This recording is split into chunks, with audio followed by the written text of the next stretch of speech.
Hola, hola a todos, ¿cómo estamos? Estamos aquí otro viernes con Lo que Callamos los Latinos y déjenme decirles que tengo una sorpresa muy grande para el día de hoy y sí voy a hacerlos que practiquen su inglés. Este episodio va a ser solamente en inglés, pero va a ser con una razón muy importante y es para conocer a una persona que es de la comunidad, que ha estado en la comunidad y más que nada que se está postulando muy pronto. Vamos a poder saber un poquito más de ella y el día de hoy tenemos aquí a Alexis Hill. Thank you. So, un poquito de Alexis que voy a decirlo en español. Alexis Hill ha estado trabajando en lo que viene siendo Washoe County. Ella ha estado allí en esa locación, pero de igual manera ahora se está postulando para ser gobernadora aquí en Nevada. Ay, si no saben ustedes, aquí en Nevada no ha habido una gobernadora femenina, una gobernadora mujer. So, es muy importante que nosotros podamos saber y entender por qué es que ella está aquí y no nomás de esa manera, pero también para que la conozcan un poquito de cómo es.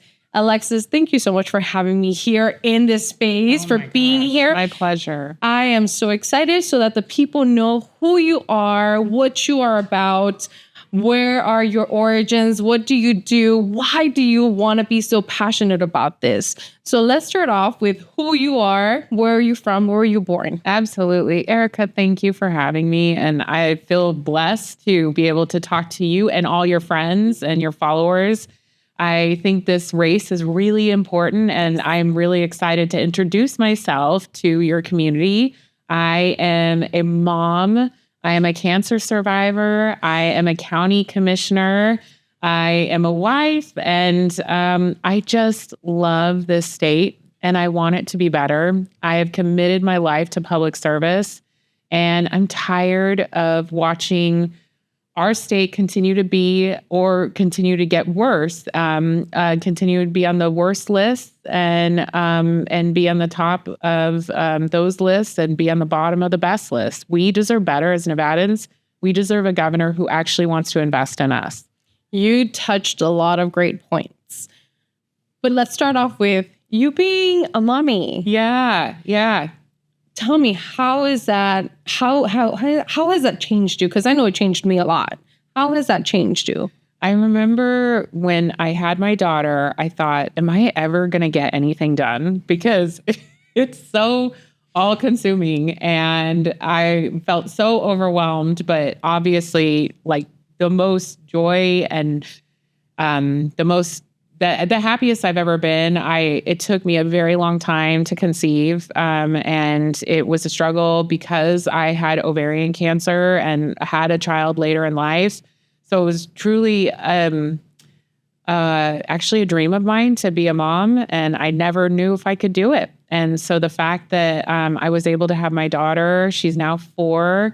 I'm challenged by her every day. I also see my job through a new lens. When I had to go back to work at the county, which was 2 weeks after having her, because I had to vote. You have to show up and go vote.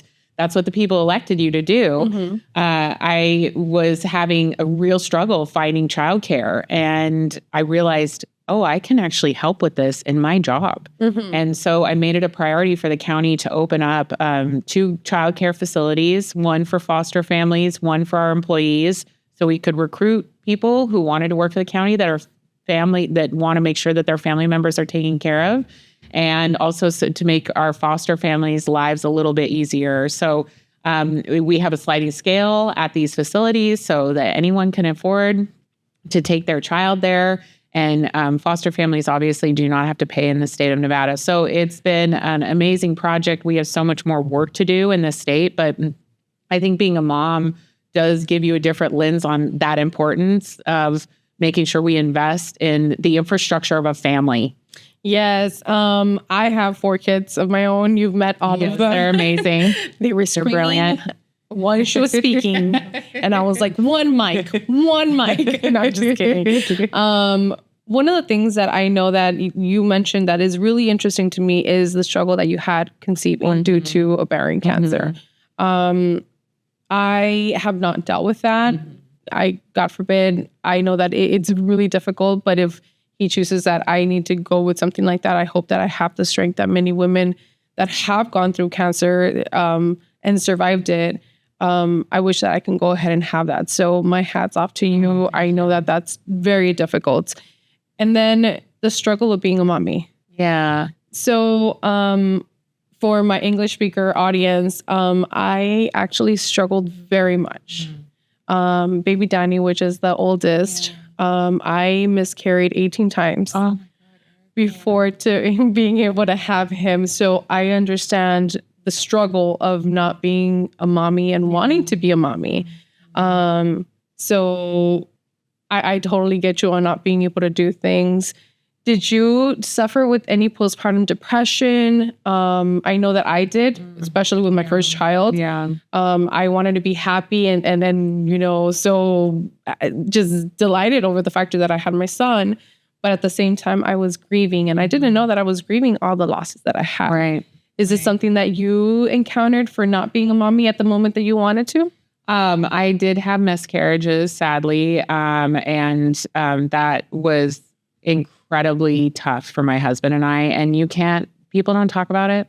I remember I had to miss a meeting because I was going through that, and I couldn't go. And you don't tell people you're pregnant when it's that early, so they don't know that you're grieving a loss if you have lost through miscarriage. Yeah. So I have actually tried to be open about talking about it like you are, because I don't think enough women feel comfortable enough saying that it has happened to them and that they can find healing in community. I did suffer right after Zora was born. I had this incredible high from the birth. I felt really, really good. We were walking a lot with her. We were going outside. But then it was something hit me where I think it was like the lack of sleep. Yes. And the stress of like, am I going to be able to keep her alive? Just feeling confidence and being a mom, and then worrying about like, where did my life go? Like, I'm going to be living in a different way if I have a child, because I just don't, my time is not mine anymore. I am sharing my time with this child, and this child takes precedent over everything else. And being such a type A worker, having to respond to every email with the second it comes in, respond to every text. When you take on, being a mom, you have to actually figure out how you're going to structure your day and get that work done, because it's going to be a little different than, when you were free and you could take a nap in the middle of the day, and, all of those You can get up and go and get a snack in the middle of the day, not a problem, or in the middle of the night. Yes, exactly. It's like you have different priorities. And some of that independence is taken away.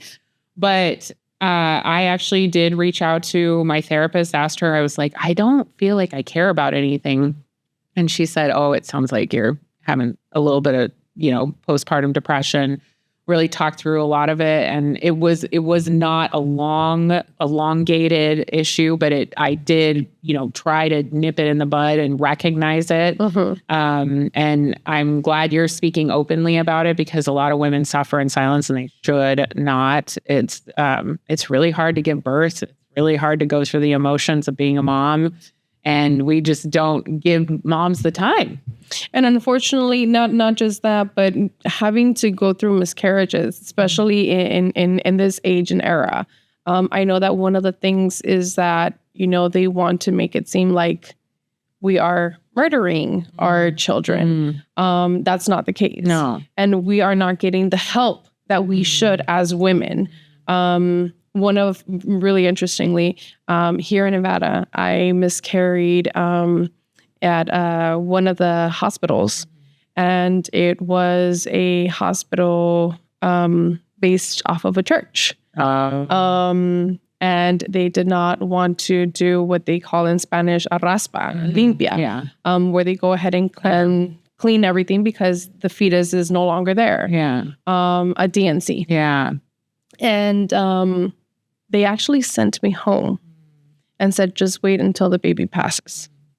I feel like that was the most horrible moment that I have ever gone through, having to hold the baby sack with what was left of the fetus in the palm of my hand and have to say goodbye to it. That was very difficult. And I feel like a lot of women out there are being sent out to do that. And God forbid that you even went to the doctor and said that you're pregnant, because then now you're going to be classified as a murderer because you're no longer pregnant. And it's something that your body automatically does for whatever X, Y, or Z reason. What would be one thing, if you could, and you can speak to that camera over there. Yeah. What would be one thing, if you could, to talk to a woman that could be passing through a miscarriage and want to so badly be a mommy? Yeah. I mean, I want to say you're not alone. Many women experience this. They don't talk about it because there's a lot of shame with not being able to conceive. But reach out to community, reach out to friends and family. Don't suffer alone. I think it's really important that you recognize your pain and seek out therapy if you have access to that, because talk therapy really does help, you get through those issues. I think that we need to do more to support families in the state. And so I'd like to see that we have more structure around that in the state of Nevada, and also ensure that we have more opportunity for people to find alternative methods to conceive and do it affordably. So I think that there's a lot of work we need to do on the state level as well. Yes. Let's move on a little bit from sadness. Yes. From sadness. Yes. So what made you run to become a commissioner? I want to know what went from you being a wife, which I know that's difficult sometimes. You just want to hug them around the neck so tight. I'm just kidding. I'm sorry. I'm playing. I'm just kidding. But yes, being a wife could be difficult. Managing being a wife, being a working woman, and then being a commissioner and having a baby. What would cost you to be able to do all of this? I mean, I think what it is, and this is why I'm running for governor, I was fed up of what was happening in my county, on the county commission. And I think when I was younger, I had perceived elected officials to have something special. They've got to be, I don't know, superhuman in some way. And then the more I worked in local government, the more I realized these are just people. Some of them great people, some of them maybe not so great. And they're making decisions for all of us, and they affect us on the ground every day. And I just felt like I was not being well represented by my county commissioner. And after a lot of talking with my husband, and it wasn't something that I went into lightly, neither is this governor's race, did a lot of analysis of the data to see, is this a winnable seat? Is this something we could afford to do? Because I knew I'd eventually need to quit my job so I could really engage in the campaign full time. And it was quite a journey. And we did it during COVID.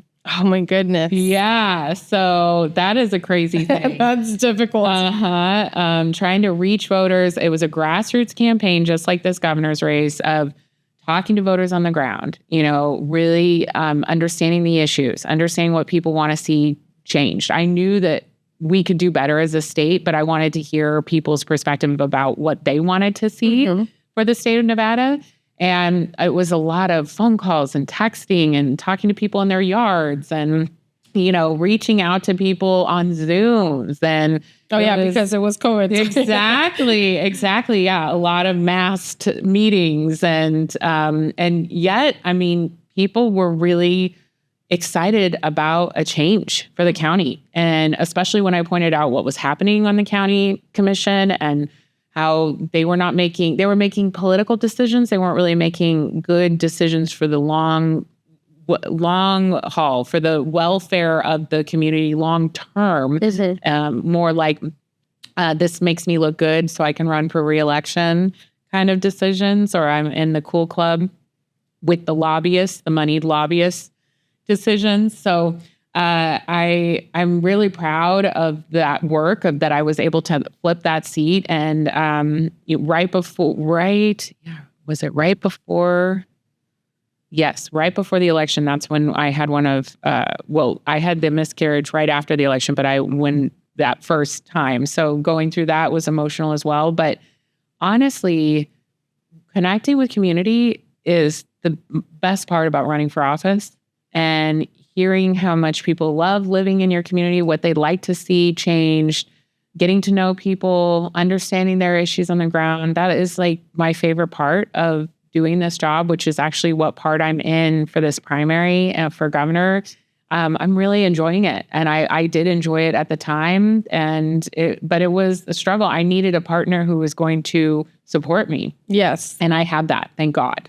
And I think that's very important. We unfortunately, and I continue to say unfortunately, we live in a society where women are now seeing their potential. Mm-hmm. Right. Women are seeing that, hey, I can do it. Mm-hmm. This is not just a man's world. Yeah. I can definitely do it. I am thankful for my husband because he is the mom and dad at home mm-hmm. almost all day until I come back home mm-hmm. from work, from events, from the podcast, from everything. Yeah. But yes, it's very important to be able to do that, to be able to have that balance. Mm-hmm. Before you were commissioner, what were you working in? I worked at the city of Reno, and I ran their arts, culture, and events office. I did economic development for them. I did planning for them, and really built up the community. This was at a time when we were just climbing out of the Great Recession. Just Nevada was hit so hard. And our community, when you are hit by a recession like that, your self-esteem as a community, your sense of pride, your sense of place, it disappears because people have lost their homes, people have lost their jobs. There's a lot of shame around that, even if everyone is going through a similar situation. Mm-hmm. And we really needed to build back up community and create a special place where people wanted to call home. I'm really glad that I was part of that renaissance. I call it Reno's Renaissance.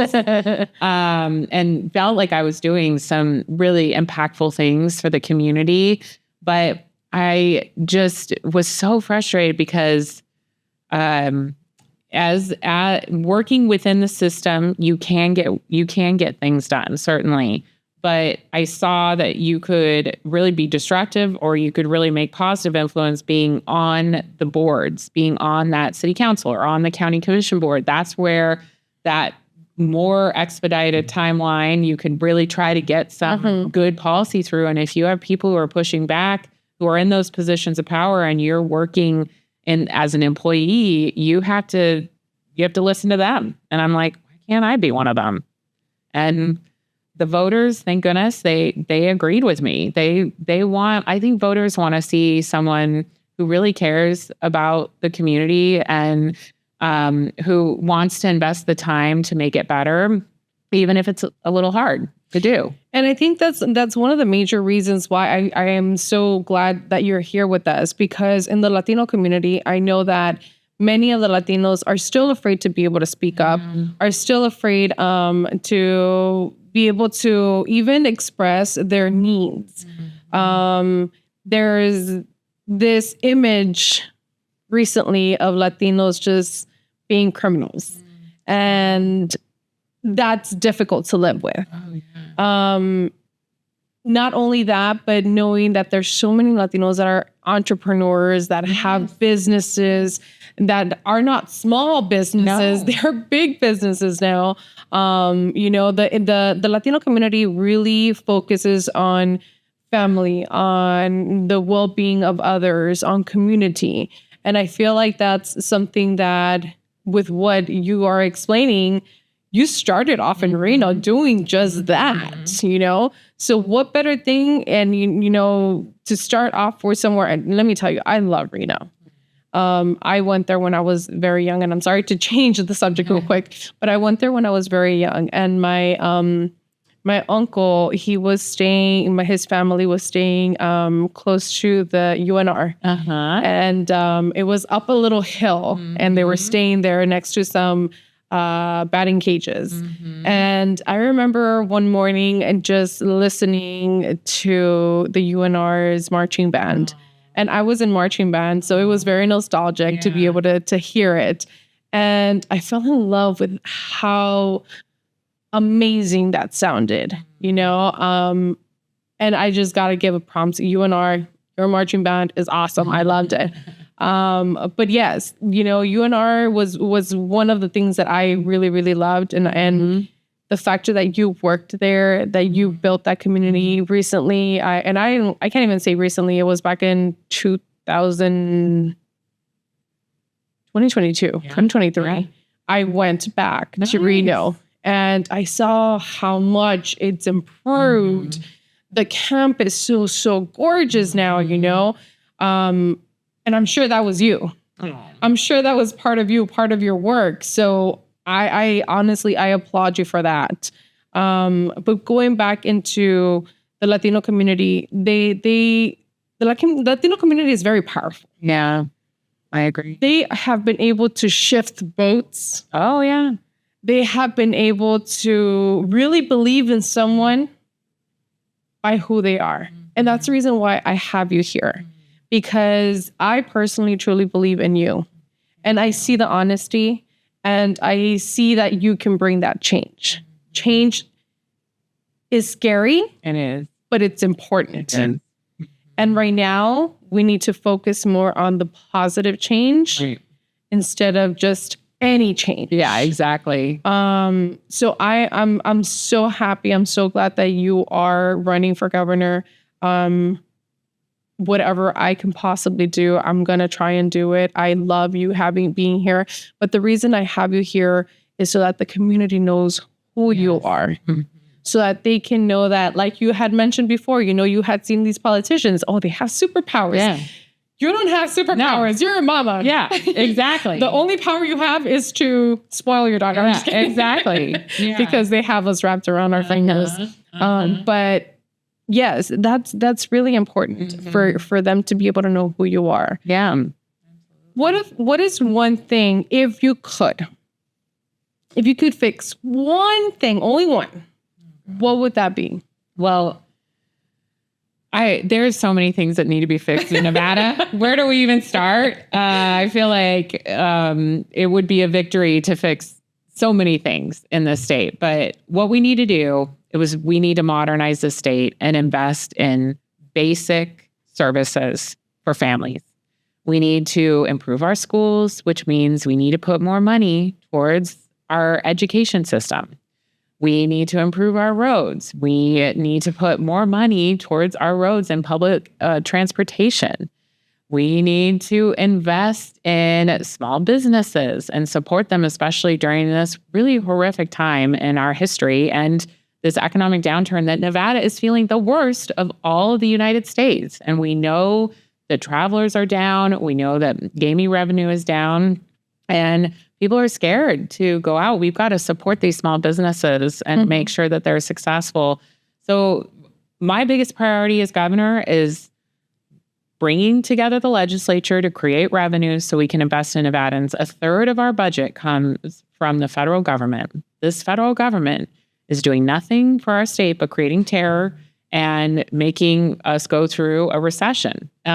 So we cannot rely on them on any federal funds because they're putting crazy requirements on them. And we need to actually take care of ourselves. And right now we have giant loopholes in our tax system. We need to modernize and we need to make sure people are paying their fair share. Right now we tax the working Nevadan more than the rich Nevadans who are new to our community, moving here, taking advantage of this tax system. We are taxing the working Nevada more on gas tax, highest gas tax, you pay it. On sales tax, go to the grocery store, it's already astronomical, and then a huge sales tax. We are also charging the highest vehicle registration. Oh, yes. Yeah, register your vehicle in Nevada. So it's easier for the legislature to pose taxes on the working person than the rich person. That's wrong. That's wrong. We got to make a change there. And so that is what I want to do. I mean, there are so many specific things that we need to do as a state to invest in people. I went to a charter school today to talk to a senior class. It was so cool. And multiple classes came in to talk about what a county commissioner does and, tell us why you're running for governor and all that kind of stuff. And the kids' questions were incredible. But one of the students asked, why are kids so addicted to drugs and addicted, have bad influences, are doing bad behaviors? And I said, because we're not investing in you. We're not investing in ways for you to be successful. And we're not helping you find a really good career path, not job path, career path as a state. We need to put more resources in our kids and their future. Or else, they're going to get into all the Sin City things that we have going on in the state that are huge temptations for them. So that's like one of many examples of how we need to invest in adult education and support our kids when they are ready to go out on their own and be successful. These kids can't even leave their parents' house because housing's astronomical. So that's more of a burden on mom and dad. So we've got to really support really good paying jobs and support the working families in this state and make people who are not paying their fair share pay their fair share. Yeah, we know that the school to jail pipeline has been horrific here in Nevada, which is one of the things that I feel many of the kids, teenagers, are realizing. I know one of the other things, I've talked to a few people, and control in power of police, of school police, of all of that. Sometimes it's abusive. I'm sure you've heard, but we are one of the states that has used pepper spray on 6-year-olds. God. On 6-year-olds. Yeah. I have a 7-year-old son, and I know that, yes, he is big, but I can at least hold on to him, and I know that he's not going to hurt anybody. But to use force in that way, it really makes no sense. It really makes no sense. So this is something that, the transparency is very important. Oh, yeah. Being able to educate and to really train officers, how do you deal with this? How do you de-escalate? That's very important. And more than that, being able to, like you said, being able to continue to educate these kids. Right. Let them know that they don't need to be workers. They can definitely be more than that. And really invest in teachers. If we don't invest in teachers, how can we expect for teachers to feel comfortable to be able to teach our children? Oh, I know. I spoke to several teachers last night who came to one of my events, and they are like, listen, I don't need to make more money. I would love it, but I do this out of the love of teaching. My issue is we have no support. I don't have enough teacher aides to be successful in the classroom. I'm constantly being held accountable to insane testing requirements. We're testing more than we're educating. And there's extreme pressure on administrators to make sure that these tests are going well. So the teachers feel that stress and oversight. And we've got to make sure that we're supporting the people who are educating our kids and making it so they're successful. And I think that what we've done in Nevada, which drives me crazy, is we've decided we don't want to give the schools any more resources. For some reason, we can raise $100 million to build a stadium. Don't worry. But we don't want to raise any money to actually invest in our kids. Yet we want to put incredibly difficult standards on the students, on the teachers, with no more resources. And that is one of the problems that came out of that most recent education bill is let's just put more requirements on these schools, failing schools. And it's like, well, why don't we actually support them with resources and see if that will help them? You can't teach a 40-person kindergarten class with no teacher's aid. That is, it's impossible. You can't get kids up to the level that they need to be if they're only going to school 4 days a week, which is happening in some counties in the state. They can't even afford that 5th day. Yeah. You can't make sure that kids stay out of bad, temptations if there's no intramural sports because you can't invest in that, or you can't invest in art, or you can't invest in adult education. Like these decisions have real consequences. And the great thing about America is that anyone can get a free education. Yes. And when we take away resources from that and we actually create doubt about whether that education is worthwhile, whether it's good education, then we are actually doing ourselves, our entire state, a disservice. How are we going to recruit that next big business, that next, economic development that would benefit our state if we're not educating our students so they're ready to work in those fields? Correct. So it's very frustrating. And I think, teachers hearing from them on the ground, they want better. They want actually bold moves to make real change. And like you said, it's hard. And to get the support as well, because I know that there's, everything starts from the bottom. Mm-hmm. If we're having an issue with the schools, well, there has to be a problem with, funding. And if there's a problem with funding, what else is there? One of the things that a lot of people, a lot of Latinos out there, especially that are working in the education system, one of the things that they explained to me was that they also aren't getting support when children are not behaving. And they are ignoring the problem. One of the things that I know that has been hurting a lot of, I want to say the country at this point is mental health. Oh, yeah. Mental health. If with children, if they don't have enough food at home, if they don't have the support at home, my children, they go 4 days a week to school. Where, I don't work 4 days a week. Right. I don't have a job that is 4 days a week. So I need to figure out who's going to take care of my children on the 5th day. And that's difficult because that's a whole day. But nonetheless, my children have heard how other kids are having food insecurities. And what happens with that could cause anxiety, that can cause depression, that can cause anger.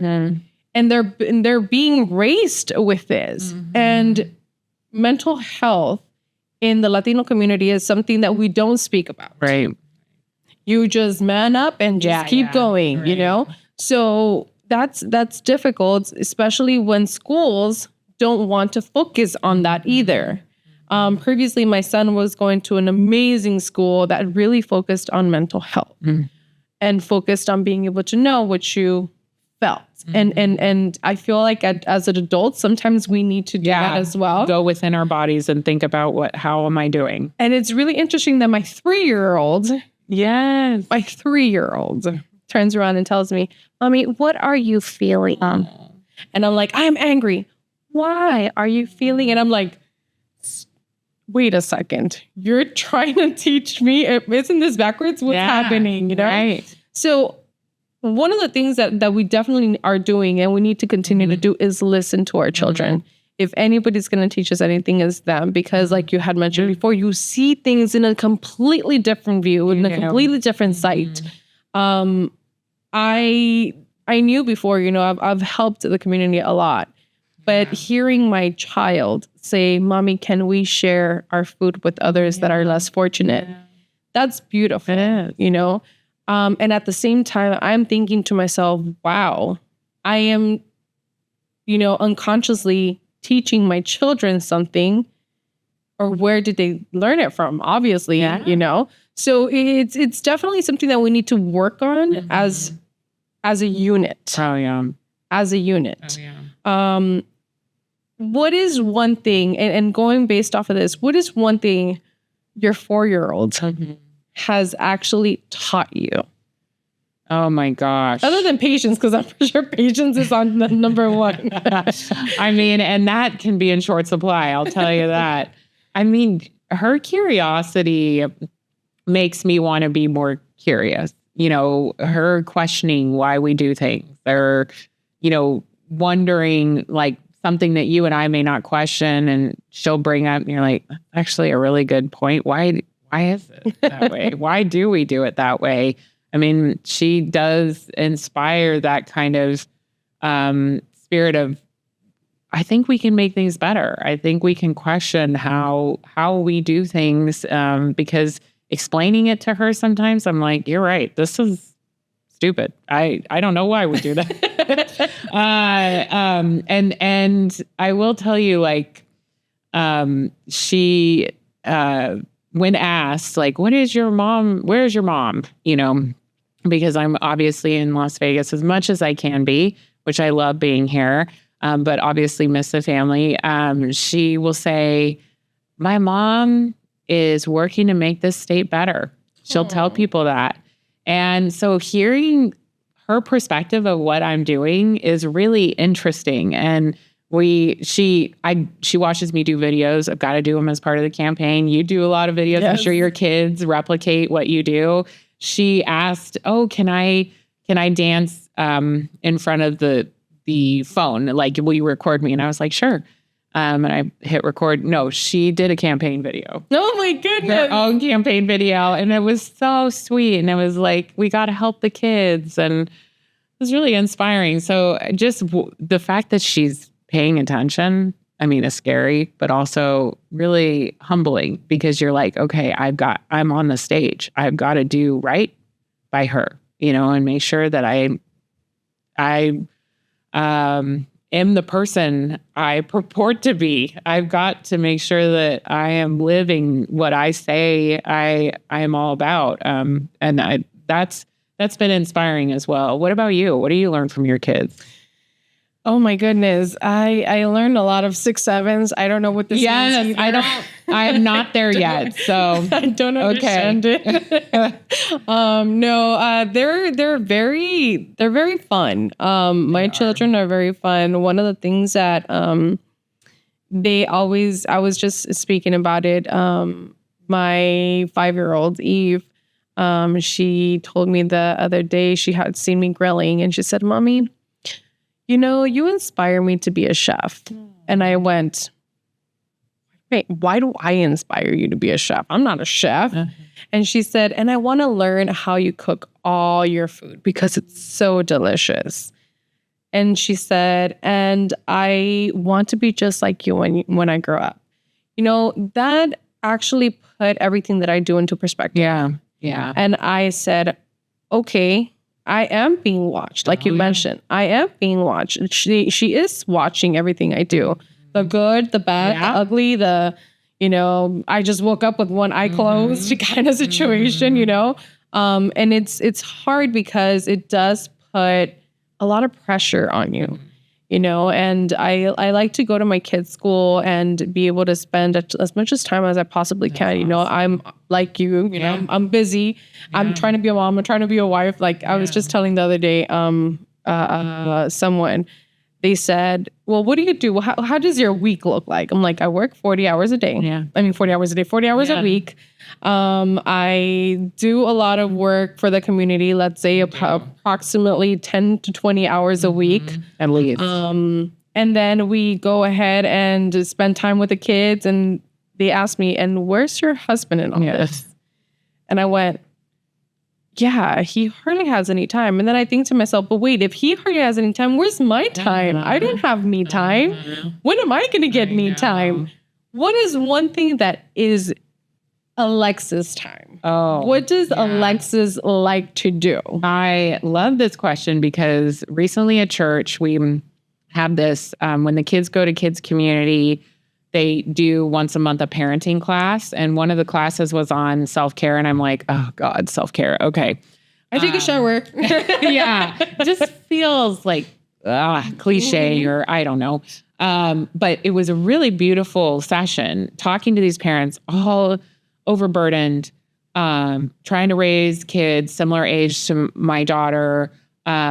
Many of these parents are also taking care of a family member who's living with them or who they are having to do a fair amount of elder care for, which is a lot of stress. They're working 40 plus hours on a high stress job. And they, the woman doing the class was like, well, what do you do for fun? And even some of these parents were like, I can't even tell you because I can't get out of like the stress I feel. And I love being outside. I love the sun on my body. And so I jogged yesterday morning, and that was real self-care. I didn't put on a podcast to like get up with the news. I didn't take a phone call while I was jogging. I didn't have earbuds on at all. I just focused on my body and the sun and, got out there and got outside. And that I was like, you just took care of yourself because you didn't try to make it, okay, this is an excuse for me to be outside and also get some work done. It was truly just focused on, let's take a jog. That was amazing. And something I need to do more of. That's hard. It is hard to find where do you find the time? It's like squeeze it in, Between the 3 o'clock in the morning sleep and the 5 o'clock wake up time. I'm just kidding. Exactly. What's your self-care routine? Personally, I don't have a self-care routine. I recently started getting my lashes done. Nice. And they are beautiful. Thank you. Yeah. That's self-care. Well, that's where I was going. Yeah. Recently, I started getting my lashes done. Thank you so much, Wendy. Yeah. She did a great job. That's when I realized that I was like doing two things at the same time, like killing two birds at the same time. Because I was doing self-care and I was actually sleeping. And I know that one of the things that I don't do is sleep. Damn. I don't sleep. First of all, my daughter sleeps with me and her... Did you ever suffer that? Because did you ever co-sleep? No, but my daughter will sneak in the bed and I'll be like, you can sleep with me and cuddle with me for a little bit. If you had a bad dream. I'm not sure if she does, but whatever. Regardless. We'll cuddle and then I'm like, you have to go back to bed. And she's been really good at doing that. But I just was too stressed about rolling over on her or something because I am such a deep sleeper. Oh, okay, if I can get to sleep, I'm like out. I'm not going to hear anything. So I've co-slept with all of my children. And the littlest one, who was a year and a half, she likes to stick her head on my back. So we have a king size bed for me and her, and I sleep in this area, and she takes the rest. Yeah. And I'm going, how does that body do that? Like, how hard? First of all, no. Yeah. Second of all, oh my gosh, it's horrible, But yes, those are things that we have to deal with, and it's important to be able to start having more healthcare, more self-care, more mental health. And not only that, one thing that I love that you mentioned was that you opened up daycares. Did you hear about Henderson having a drop off your kid Valentine's date event? No, that's so I'm going to drop them off and forget about them. I'm never come back. No. I'm playing. But that's something that is really interesting. And I feel like that's something that we should definitely, put into perspective, parents, sometimes I myself, it's just me and my husband. Yeah. And we don't have any, we do have some support, but we're the type of parents we're like, no, we're not going to ask anybody for help. But it's needed. It is. Absolutely. It's needed. Yeah. And I think that's where it's heartbreaking for me with Nevadans, because not only do we need childcare. We need better senior care so that seniors can age in place if they want to stay in their home. There are actual programs that the county has that are waiting lists, to help families with those type of things. And we need mental health care, because if our kids have a crisis, we have to go out of state to help them. And who can do that? When you're working and you're providing for other people in your family, you can't just pack up and go out of state. Then your kid ends up in the emergency room. Yeah. And so I think there's just so much infrastructure that we don't have in this state to help families. And that's something that if we just close these loopholes that very wealthy individuals are able to get away with not paying their fair share, we could actually invest in these services for families. Families are not asking for a handout. Nevadans aren't asking for a handout. I'm just blown away by Nevada. I mean, I've always known Nevadans so hardworking. We built this incredible economy and really economic world engine in our state with mining and gaming and all of the new industries that are coming into our state. We're not looking at for a handout. Every Nevadan wants to work. Yeah. They want it to just be a little easier for them to get by. They're taking care of family. They are working hard, sometimes 2-3 jobs. I talked to several moms who are working several jobs just to keep a roof over the house. And they are involved in their community just like you. And they'd love it if they weren't stuck in traffic. They'd love it if they could take public transit on occasion. They'd love it if they could afford daycare. They'd love it if they weren't worried that their school was safe or that their school actually had the capacity to educate their children properly. That's what Nevadans want. Yeah. They don't want, they don't need anything else from the government except opportunity to make their lives better and a little easier. And we can do that in the state. We just chosen not to. And I think Nevadans have been like that frog in the pot, and we don't feel that heat turning up. And it's just more unbearable to live in a community where you're not being supported and helped and where you don't have the resources you need to be successful. And so we can do better. We just have to choose to do that, One thing that I kind of want to end with is you mentioned overworked. Yeah. And that's really interesting that you say that, because due to being overworked, sometimes a lot of Nevadans do not do preventative care. Mm-hmm. Yeah. And the system is not also helping to do preventative care. One thing you'll learn about me, if you didn't know yet, but in 2023, I was in ICU in coma while I was 5 weeks pregnant. Oh my God. I was working approximately no less than 120 hours every pay period. Because I didn't want to pay so much out of pocket for, my insurance and my copays and everything else, which I feel like it's a lot. Yes. Me and my husband would share medication.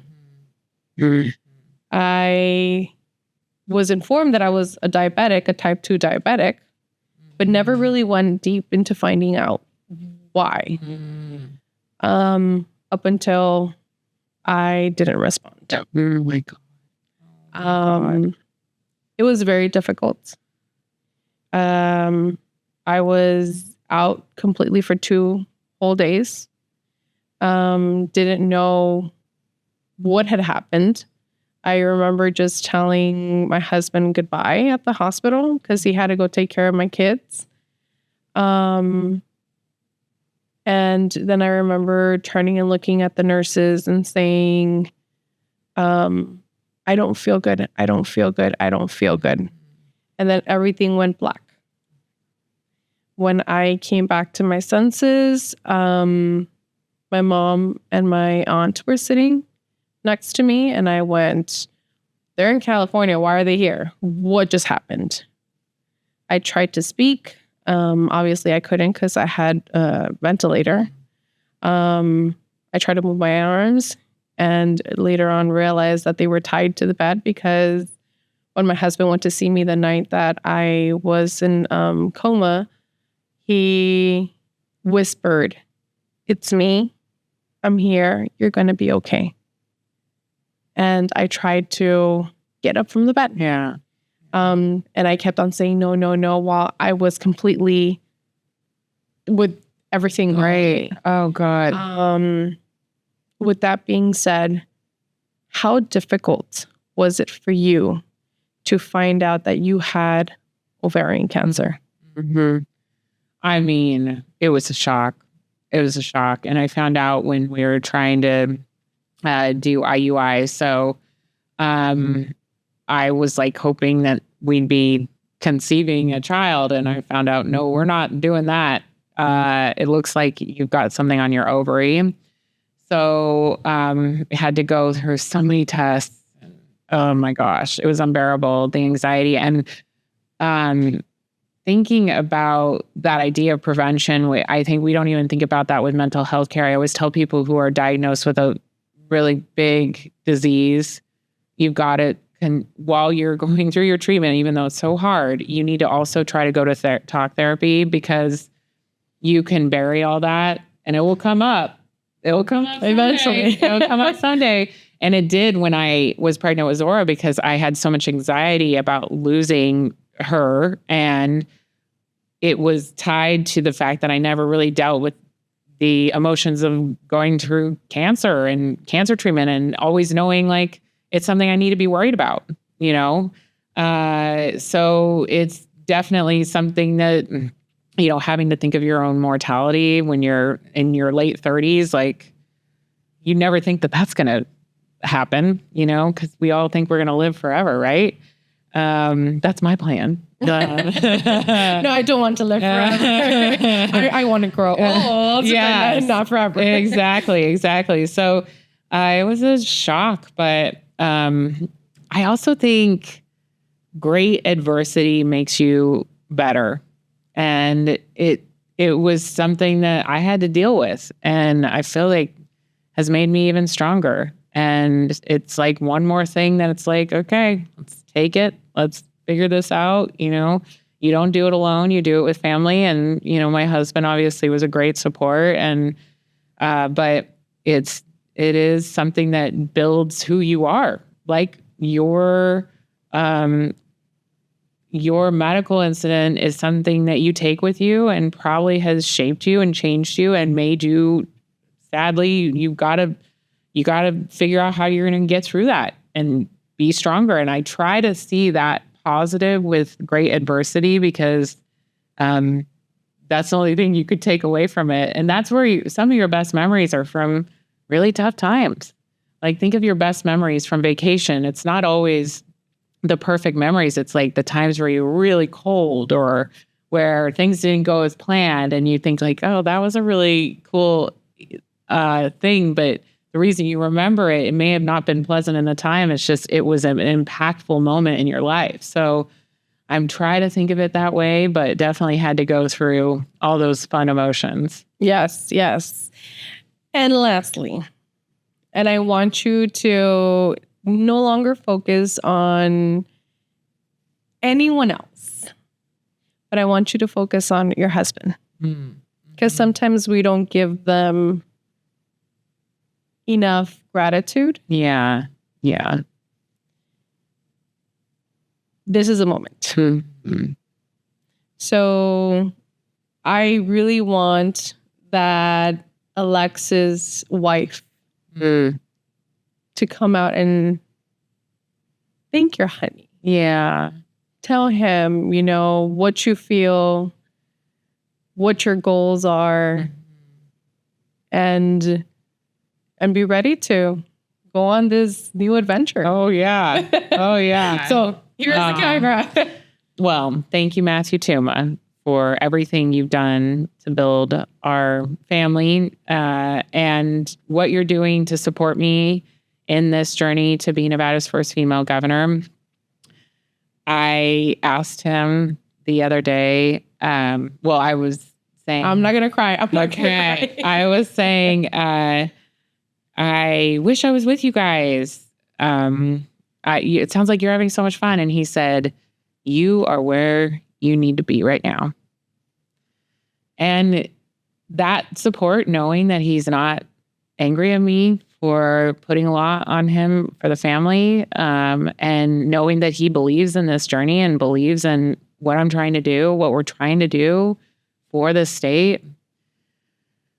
I can't thank you enough, babe. I love you. And we're gonna do this.